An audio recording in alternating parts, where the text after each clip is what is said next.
මුදුන්පත් වෙලා පැමිණ යුද්ධයක් අසුර යුද්ධයක් ආකාරයට සංහාරයක් කරන්න මා විශ්වය තුලට බැඳිලා මගේ ශක්ති ගණනාවක් ලංකා භූමියටද පතිත වී හමාරයි පුතේ. ඊතා පරිසම් විය යුතු කාලයක් මනුෂ්‍ය ඝාතන මනුෂ්‍ය මරණ ඊතා දැඩිසේ සිද්ධ වෙනවා. මනුෂ්‍යයා තුල ඉවසීම නිවීම ධර්මය ශක්තිය මෛත්‍රිය කරුණාව මුදිතාව අටලෝ දහමෙන් කම්පා නොවීම කියන මේ දහම් කාණ්ඩ මනුෂ්‍ය මානවයා යමෙක් අවබෝධ කරගෙන කටයුතු කරේත් නම් මේ තත්වයෙන් මගේ හැරෙන්න හැකි වේවි. තේරුණේ? අධර්මිෂ්ඨින්ගෙන් පරිගණ්ඩ කාලය ලැබිලා තියෙන්නේ මේ මගේ තෙවණි අධිරය.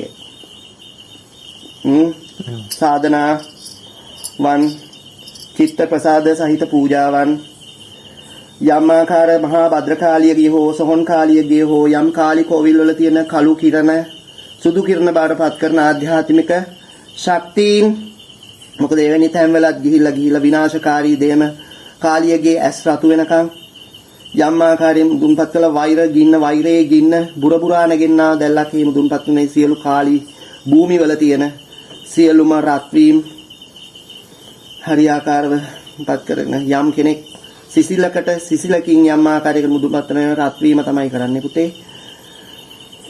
ඒ නිසා ගෝලීය උණුසුම් කරන ආදී මේ සියලු දේට බලපෑම මගේ කෝපයයි.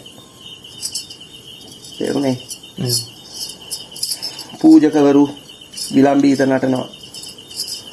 මානවයාගේ හිත සුවස් පිණිස කටයුතු කරනවා විනා සිව්පසයට කෑදරකමින් පිස්සු නටනවා. පූජකවරුයි කියන මේවට වගේ කිය යුතුයි.